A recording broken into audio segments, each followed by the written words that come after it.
and welcome to a very special pop-up podcast edition of Neil's Substack.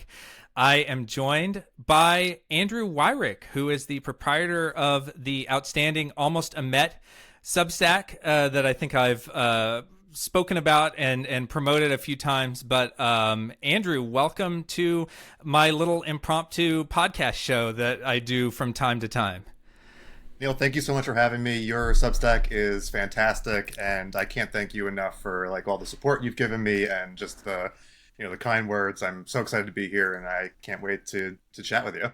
Well, yeah, I mean, I thank you for coming on. One of the reasons I thought it would be cool to talk is just about the stuff that you do on your Substack, where for those who haven't checked it out yet, you're very focused on the almosts of the Mets in particular, but the players that were rumored to be on the way to joining them and then ended up not joining them, that could have had huge ripple effects on baseball history. Do I have that right? Do you have anything you'd like to add descriptively to the premise? Sure. Yeah. I mean, that's a great way of putting it. I mean, I've always just kind of had this fascination with the hot stove and with sort of the rumors of baseball. From a young age, I wanted to be a sports journalist. I read the newspapers back when I was a kid. So the idea of this was sort of using all of this, this kind of knowledge and this archive of information to kind of look at things that almost happened, things that maybe were a lot closer to happening than maybe you thought. I mean, there's always big names with the Mets because they're the Mets, but there are also kind of obscure random people that were almost a Met. Yeah, there's no shortage, it seems like, and we'll get to that in a second, because I do want to ask you about what it is specifically about the Mets that sort of lends itself to this exercise. But first, I figured I'd ask you just to kind of start by telling me about your background in journalism and as a Mets fan. You've got the hat on and everything. I'm derelict. I have a lot of hats behind me, but I don't have a hat on right now. So yeah, just tell me a little bit about how you got into journalism specifically, and then also what was the spark for this idea for a Substack? Sure. Yeah. So as I mentioned, I've always sort of wanted to be a journalist ever since I was a kid. I was reading the newspaper. I wanted to be, I originally wanted to be a sports journalist. I've been doing it for 12 years. And for the last 4, I worked as a newsletter editor for a national publication, and really just kind of fell in love with newsletters and the newsletter aspect of the journalism business. But in terms of being a Mets fan, I've been a Mets fan forever. Some of my fondest childhood memories are me and my dad going to Shea Stadium. We split a package with a neighbor where we went to every home Sunday game. So many of my weekends growing up were just going to Shea Stadium on Sunday and seeing a 1 p.m. game. It was amazing. And I was the kid who was scoring the game, Oh, yeah, of 10-year-old scoring a game. So, yeah, I mean, I've been a Mets fan forever. I mean, and a baseball fan forever. Baseball has always been my sport. I've loved, just learning everything about it. I joked with my mom a couple months ago where I was like, I think when I was 10 years old, I could almost name every single player in MLB. Oh my God! Did you ever play the baseball player name game? We used to do this. Me and my teammates in high school. Could you name a player? What was it? Their first name started with the same letter as the last name of the previous player, and just see how far you could go. Sure, of course. So yeah, I mean, it also there's that Instagram going around right now where it's dudes hanging out and they're just naming baseball players back and forth. I mean, I could do it for hours. Oh, I love that. Yeah, I love that relatable content that only us guys of a particular generation know about. I feel like on that, but that's cool. So what era would that have been when you were going with your dad to Shea? Sure. So I mean, that would be some bad years for the Mets, that's for sure. Yeah, I was trying to pinpoint. It was was it late 90s or yeah, a little so after that maybe? Yeah, a little after that, probably 2003 to 2007. That Steve kind of. Phillips, I mean, there was some heyday. good years. Yeah. Oh yeah, Steve Phillips, of course. He's a mainstay in my newsletter. It's had some crazy ideas for who to pick up for the Mets. But that's great fodder for something like you. I feel like a lot of the Almost a Met phenomenon revolves around a lot of Steve Phillips rumors. Oh, for sure. It's it is some of the like I'm amazed at what they were willing to say to the media back then, what compared to now. Like now everyone's buttoned up, there's no leaks, and back then they're like, hey, yeah, we wanted to go after Ichiro, so we. So was there one specific like what if or almost that sort of set this off in your head, or was it the accumulation of just many years and many reports like the we want to go after star XYZ and then it like didn't happen? Sure, yeah. So I mean, obviously, as a Mets fan, everyone knows about the almost A-Rod, almost Ken Griffey Jr. So I mean, obviously, that kind of was in my head, and I haven't touched them yet with the newsletter, just because I feel like everyone kind of knows that I'm more interested in doing something that maybe people don't know about yet. But funnily enough, I have very vivid memories of being a kid and reading like the Daily News and the Post about Juan Gonzalez. So Oh yeah, he Juan wasn't Gone. my first. Yeah, Wangan. I mean, and at the time it was like, oh my God, this guy's gonna be amazing. And honestly, it's probably good that the Mets didn't get him. Given his career, he's a classic. Goes to the Mets and becomes bad.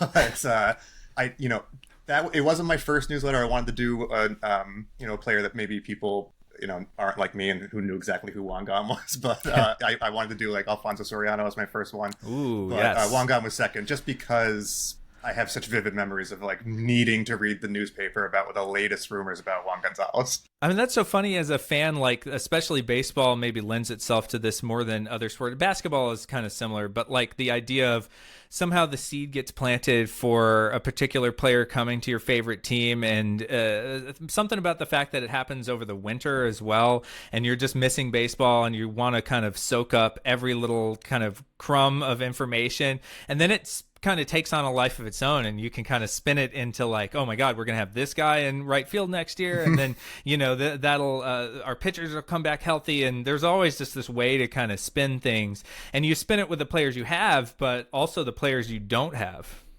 Of course, I think the winter of it is a really great like observation, just because as a Mets fan, the summer's the best, everything's going, and you're with your team up and down, and then like the winter, you just starved for baseball information. So I think that definitely has a part of it. But I mean, I think that's just part of fandom too, right? Like you just want to like think about, the what ifs. Like, what if we get this guy? What if our team could have been like just this much better? What could have happened? I think that's a big part of fandom, and I think that's why the newsletter seems to be resonating with people. Yeah, I think you mentioned the Alfonso Soriano. That was, I think, the one that sort of put your newsletter on my radar. Was I had written about Alfonso Soriano's time with the Cubs, I think it was like that one weirdo year he had with Washington before the Cubs, Yep. which was like one of the all-time great contract years, which I think is also sort of a theme that comes up in your newsletter as well. Of the guy has in a walk year has an incredible year. I think Soriano had a 40-40 season in his 1 year with the Nationals, and I always just loved that guy in part because like I just loved his swing, the way he played, the fact I even was willing to overlook that he was a Yankee at different times in his career, so which is very hard for me. So anyway, that was kind of what got me excited about reading the stories that you're telling about that. But what do you think it is in general about the Mets? It feels like, you're a Mets fan, so obviously if you were going to do a newsletter off of any team with these almost, it was going to be the Mets. But I think that there's something that you could almost like not be a Mets fan and still do this newsletter and kind of do it about like every team, and the Mets would just come up maybe like more than any other team when it comes to this. So what do you think that is about them in terms of these like almost that they have more than other franchises? Like I remember I found this stat where like of the, I think it was more than a dozen Hall of Famers who played for the Mets, Tom Seaver is the only one who had more than half of his career wins above replacement, actually physically with the Mets while wearing their uniform. So they seem to be a team that like just lends themselves to this. What is that? Is it like the little brother effect in New York compared with the Yankees? Is it the just wanting to kind of make a splash continually? The media there? What drives that? Yeah, I do think one, it's a great question.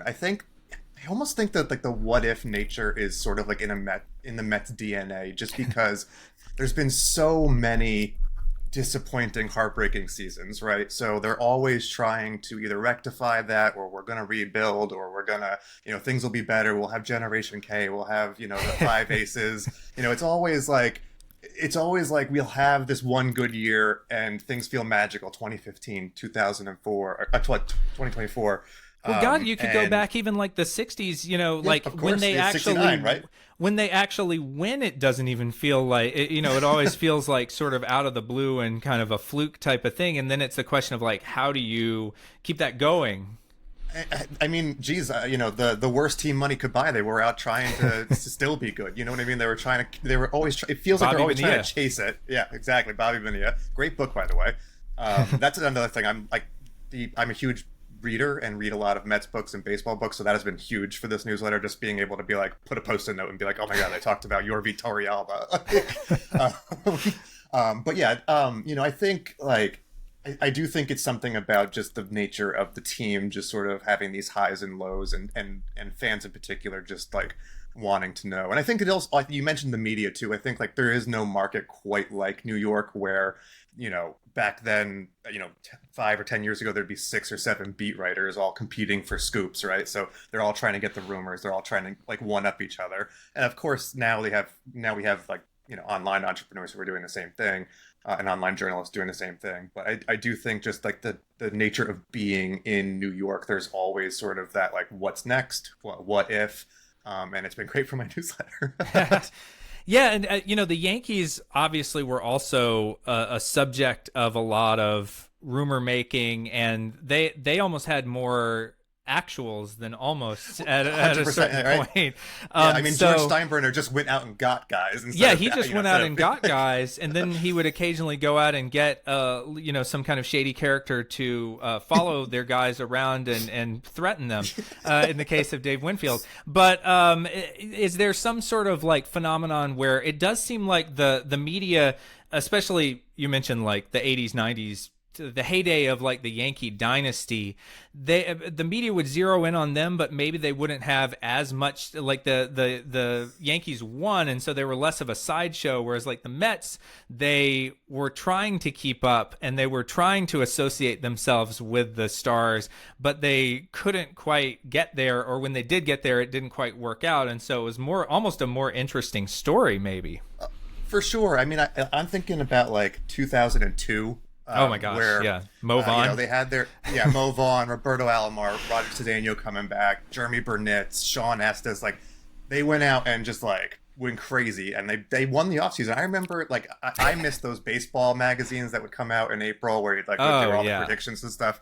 They don't really exist all too much anymore, but I remember like they were predicting the Mets to win the World Series. Like they were like they won the offseason. I mean, I think that's part of it for sure. I mean, there's this perception that the Mets need to like continuously try to do things to get better and to win the back page, win the tabloid, win the page, so I do think that that does lend itself to there just being quite a bit of rumors and what ifs and almosts.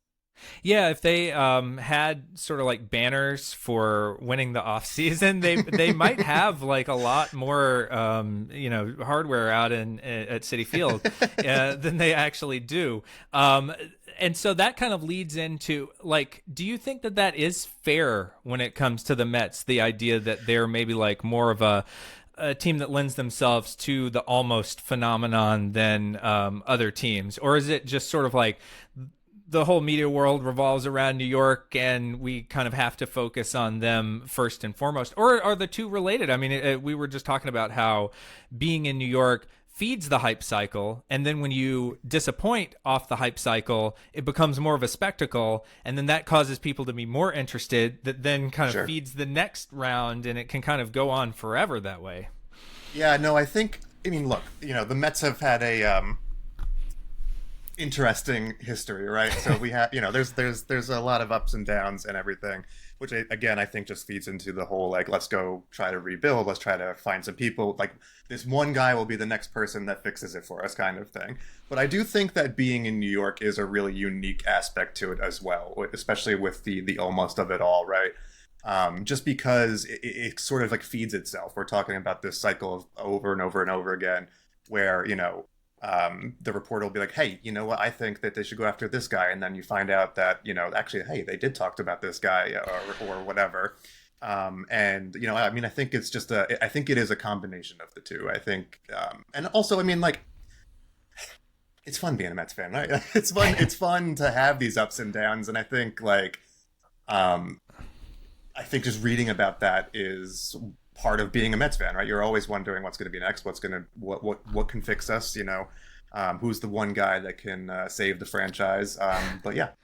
Yeah, you're always one player away, right? Which is in other sports like basketball, it actually does make sense. Yeah. Like, investing in the almost, like the Knicks have been pursuing LeBron in Oh, yeah. either directly or indirectly for like decades, and you could kind of almost like that does make sense. It's like he would be so transformative to that franchise, especially when they were like really bad. So just a couple of years ago, and most of the time before that, and you can kind of talk yourself into that, but it's legitimate. I think baseball Yeah, makes sure. it especially funny because one player really doesn't move the needle as much in terms of kind of transforming a franchise, right?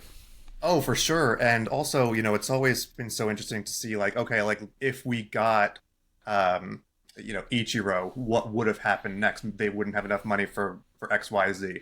Like, if they went out and got Juan gone, did they have enough money for, whatever other disasters they were doing in 2002? Like it's in baseball, it is a collective sport. It is not just a one person. It's not it's not a LeBron thing, but Or the that has been prospects. really I mean, think about that, like the web of prospects how many that people they trade. yeah, if you If trade we, one away, you could get burned by that years down the line, and winning the off season one year could look horrible a decade later. and it's also interesting now. I mean, prospects have so much more weight to them in these trade deals now. I mean, teams are much less willing to kind of make that classic baseball deal, right? The amount of times that Lasting Smillage has come Oh up in my my gosh. reporting, like he was Lasting part of Smillage. every single trade rumor for like 6 years. From Manny to Alfonso Soriano I mean, like he was involved in every single trade rumor. And then they ended up trading him for like Ryan Church and Brian Yeah. Schneider. So it's like, Yeah. Well, that's one where it's like you're almost have to come like they could come in reverse where almost trading a guy at the peak of his value is a version of almost getting a guy, because if you wait too long, and Lasting's Millage is best remembered for high-fiving fans instead of Yep. anything he did on the field, then suddenly, yeah, you're only going to get Ryan Church out of it instead of somebody actually good. So it is sort of the downside, or the opposite side of the almost, is like we almost traded this prospect, but we didn't time it right. 100%. Yeah. I mean, I think, I think teams are both good and bad about prospects right now, right? Like, I think they're good at evaluating and player development and all that kind of stuff, especially the Mets right now. They're with their player development. But there's also also the side where the prospects are almost overvalued to a point where it's like, and I get it, there's the value of having him for 6 years is so important nowadays, and the flexibility and the roster, and I get it. But at the same time, it does feel like there's like a less of a willingness for teams to just go for it and be like, you know what, this might burn us down the line, but now's the time we're going for it. Yeah, is that that's actually kind of leads into an interesting question that I had about sort of the process that you've kind of gone through when you're digging through and looking at the almost and then the trade rumors and the grist of the mill that kind of goes through, especially in the hot stove. Have you noticed that maybe there's like fewer opportunities for almost now than there used to be, because the GMs are all these kind of like Harvard educated egghead wonk types rather than like the horse trader Steve Phillips, go with a gut, whatever types?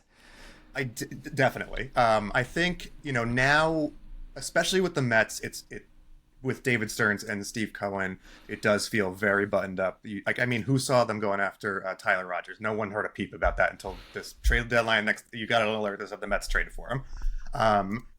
Whereas back then, Steve Phillips would be like, "Oh yeah, I made an offer for Randy Johnson, and we're just waiting. We're waiting for him to say yes or no."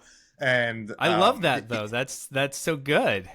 It is. It seems like such like an era of MLB where like everyone was just kind of like sitting in rooms with cigars, being like, "Let's trade some guys."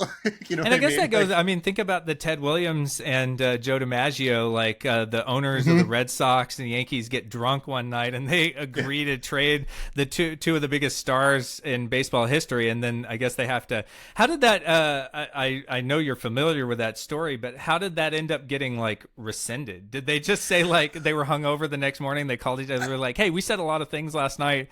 We didn't really mean them." Or how did that work?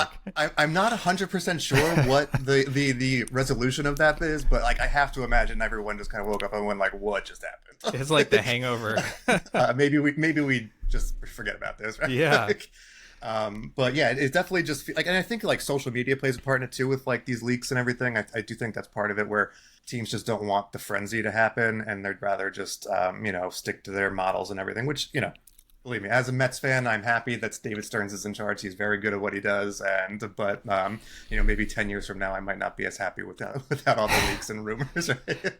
Yeah, whoever's doing an almost Substack in 10, 20 years, whether it's you or someone else, is going to have just so much less material.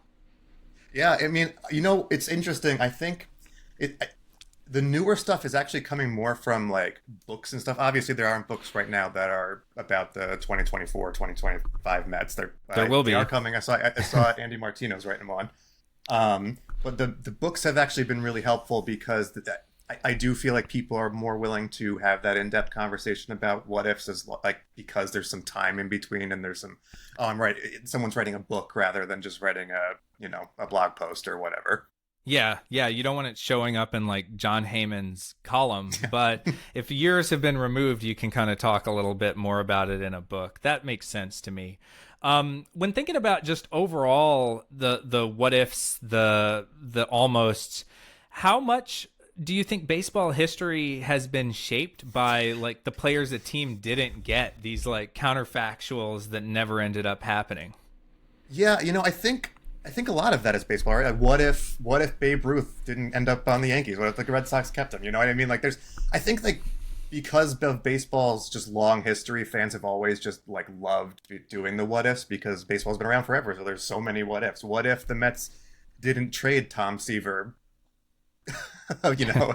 His WAR would have been better when he was in the Hall of Fame, as you mentioned before. Like what if the Mets spent $3 million more for Ichiro? What if A-Rod got traded to the Red Sox instead of the Yankees? I mean, I think just because of its history, there's so many opportunities for fans to be like, oh man, this could have happened.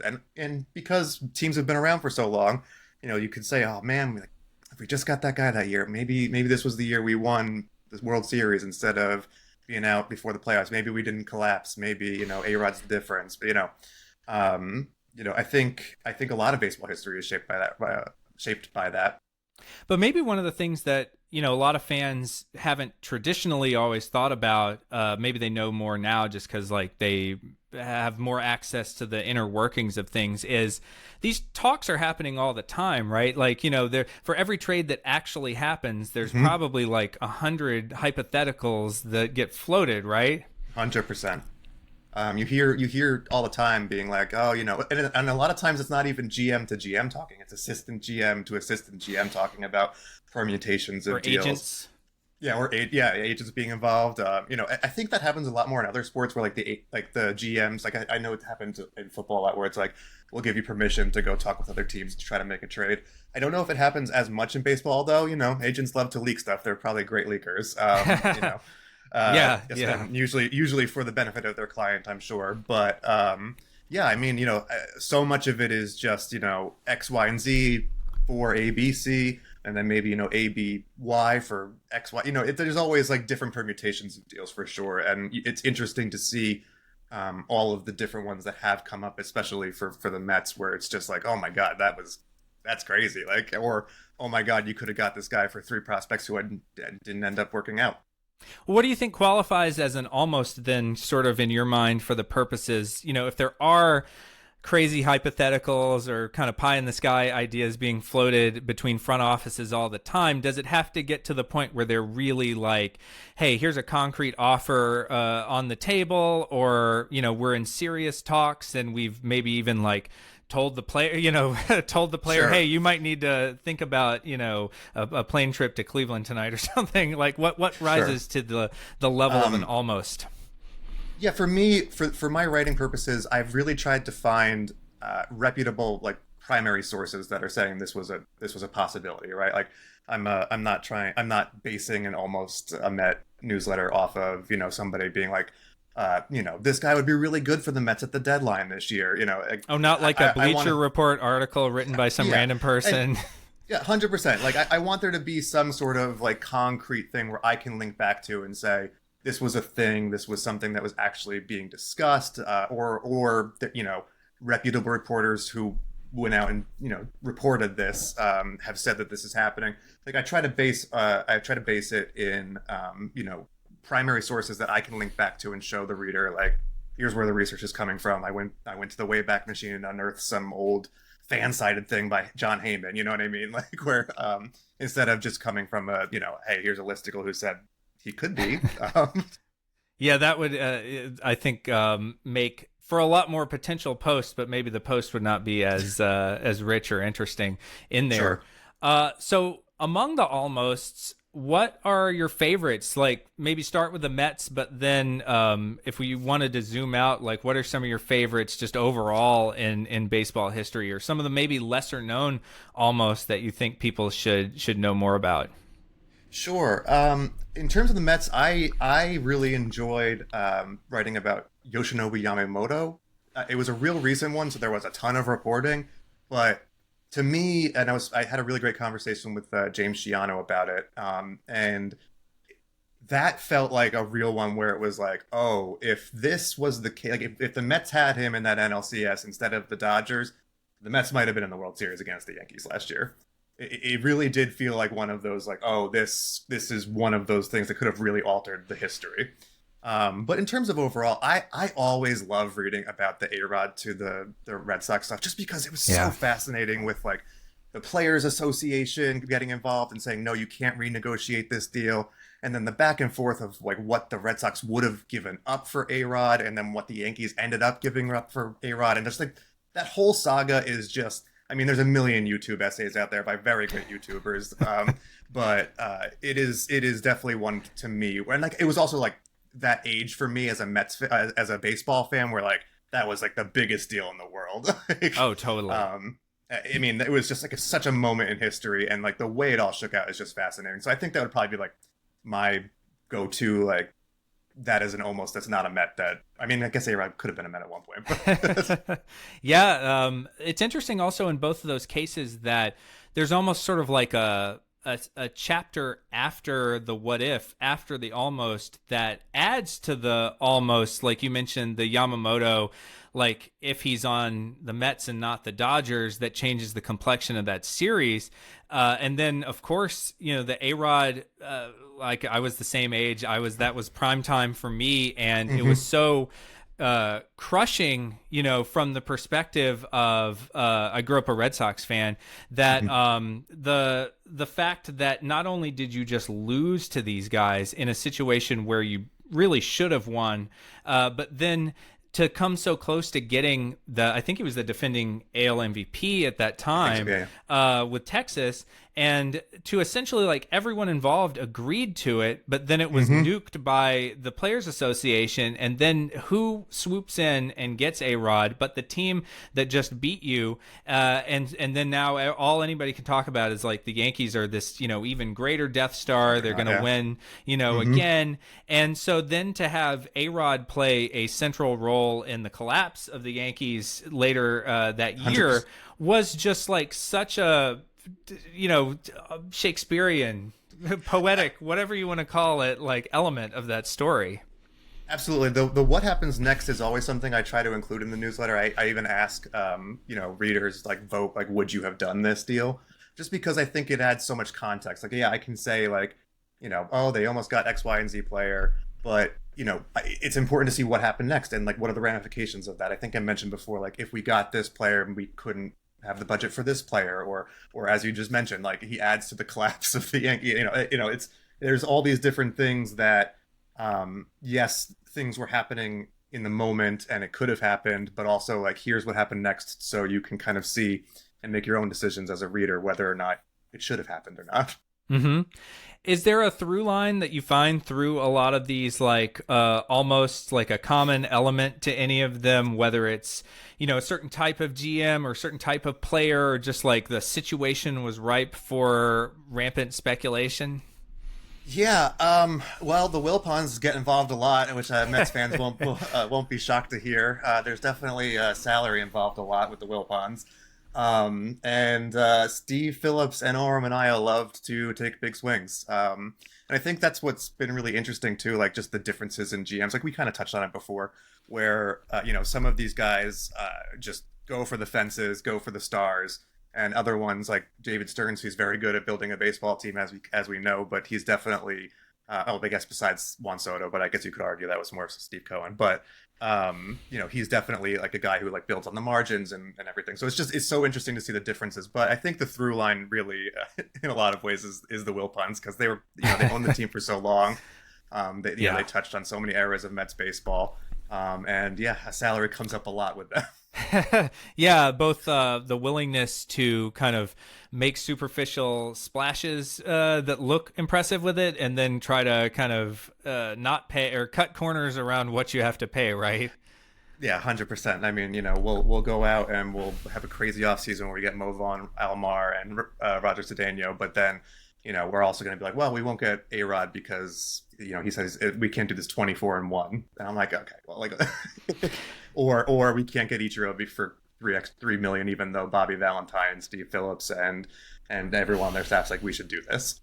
Yeah, it's like penny wise and pound foolish, I think is probably the best 100%. phrase to describe that era, which, it had its successes at different times. That's what's really interesting about the Mets. And we talked a little even earlier on about how they're a unique franchise in that they feel like perpetual kind of sad sacks or losers or underachievers or whatever, but that's not quite fully fair, because they've also had a fair amount of success. They kind of straddle that line, and maybe the image that they want to promote of themselves has at different times been like on one side of that line and on the other side at different times as well.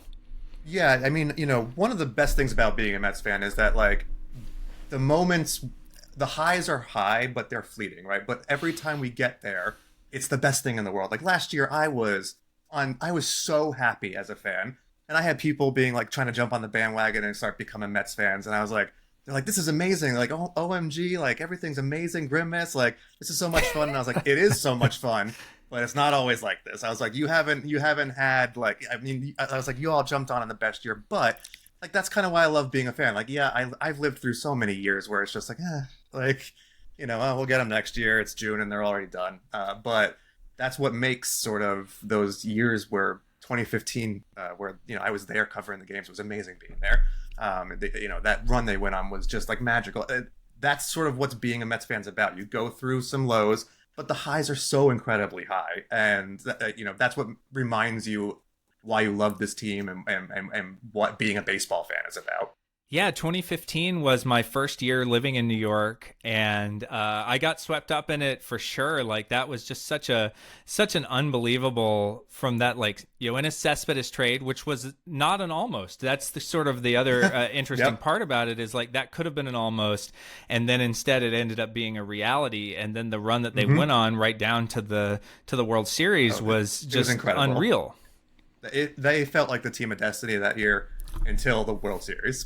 Until we found out that the Royals were the real team of destiny. Yeah, exactly. But that I think is probably also what makes a lot of these so compelling, is that we've seen instances of when the almost becomes a reality, that it can be, feel transformative. Obviously, it was more than just Cespedes turning that team around, but at times it felt like it was really like, he was the at least the guy that lit the match, that sparked everything from there. And so it's sort of like the one player away phenomenon is so central to what you write about. There are demonstrable cases of going out and getting that one player, and you actually were one player away. 100%. Like, Cespedes is a great example. and almost a Met would have been Justin Upton, who they were looking at the time. That's who they really wanted to get. When that deal fell through, they went out and got Cespedes, and we all know what happened, where it was, he was the right move at the right time. And I think that's just sort of like also part of the writing process, because you start looking at one player and then you're like, oh wait, they're actually also thinking about this person too. Like that's been fun as a writer. Being like, I never even knew that the Mets were interested in Roy Halladay at one point. You know what I mean? Like, and it's just because of the research. But yeah, I mean, I think like, sometimes the almost is a good thing, right? You didn't get Justin Upton, but instead you got Cespedes, and he was a very huge part of that 2015 team.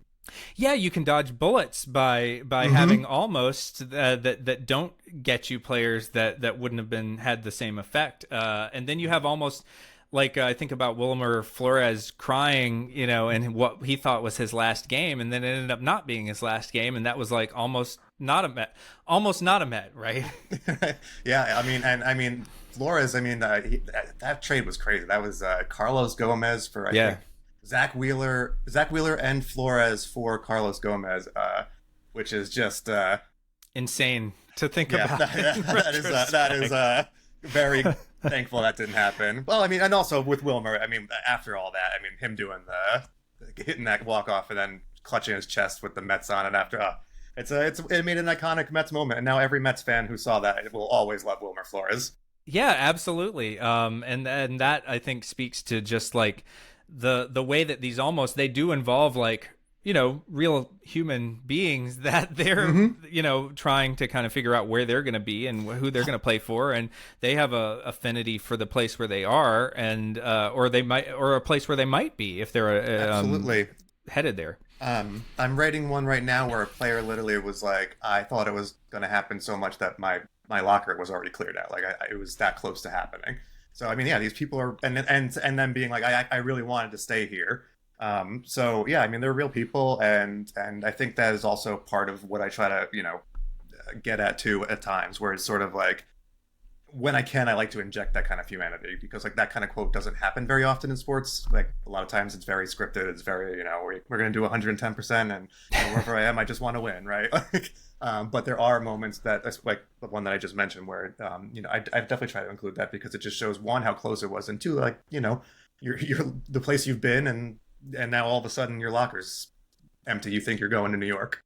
Yeah, that and those are like such interesting parts of the story that we don't always get to read about. So that's what I really enjoy about just the deep dives that you do in there. Now I have to talk about, we've talked about it a little bit already, but thinking about like the Steve Cohen era for the Mets, where it does seem like more than in the past that he's turned, maybe just through sheer financial willpower or whatever, he's turned more almost into actuals. Do you have a better word than actuals, by the way? Like, what's the opposite of an almost? Ooh, yeah, actuals. I like the alliteration, almost an actuals. Almost an actuals. That's a good one.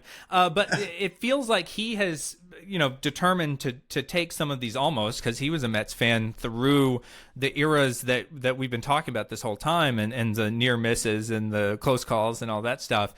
And it seems like one of his guiding principles is to kind of make sure that the almost become actuals. But are we seeing with like the Mets, they seem to be, when we're recording this, and this is on Wednesday, they seem to be a little bit more on an upswing again, but of course it changes almost by the day. They're still locked in. Especially this season. Yeah, they're still locked in a playoff race. They feel like they're always, at this exact time of year, like late August, they're almost guaranteed to be fighting for like that third wild card spot, or clinging to the second, but it's not that far ahead and all that. And so with Steve Cohen, it feels like he has taken almost and turned them into actuals.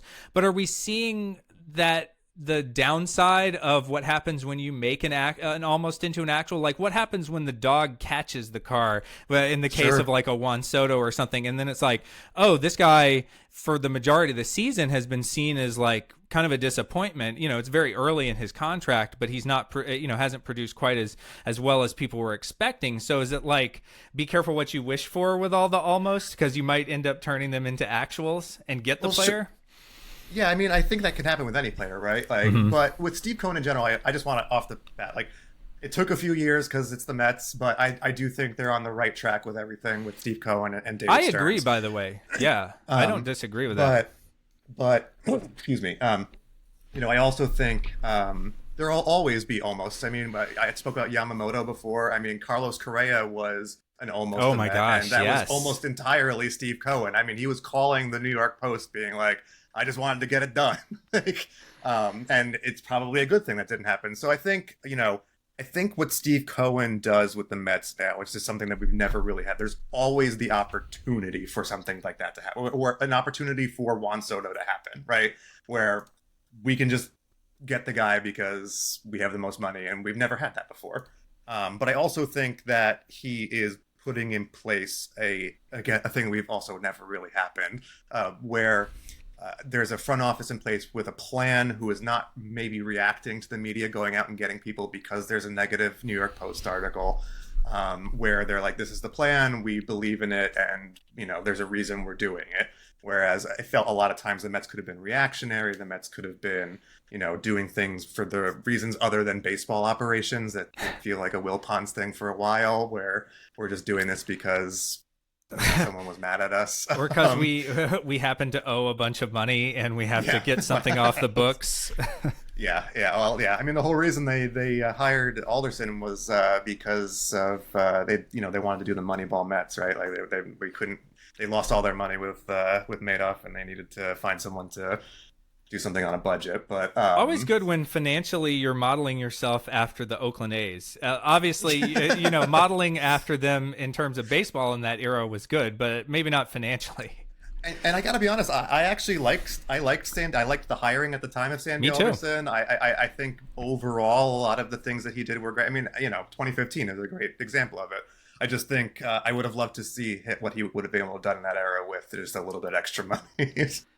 Yeah, that's maybe that's part of the almost as well, as just, the resources that you have to even entertain some of these possibilities, that it sort of like enables you. Maybe the big thing with Steve Cohen is that he lets you be in on more almost. It feels like they're now in the same conversation. Like the Yankees kind of aren't anymore. They're not as much as they used to be, but it's like the Dodgers, the Padres, AJ Preller. I mean, maybe as a spinoff, you should do almost a Padre, because that feels like that. I could write for like 10 years weekly. Yeah, absolutely. Just the AJ Preller years. Oh my God, yeah. So it does feel like, though, the Mets are in that category where there's like, anytime there's a name to be had, they're going to be in that conversation, at least possibly. And I also think agents want to include the Mets in every one of their Oh, plans. they do. You know what Yes. I mean? Like, now, everyone is linked to the Mets because they want everyone to think the price is going up. You know what I mean? And like, again, I always want to go back. Just because there's a rumor doesn't necessarily mean I'm going to write about it, right? Like, I want to make sure that there's some meat on the bone to what I'm writing about.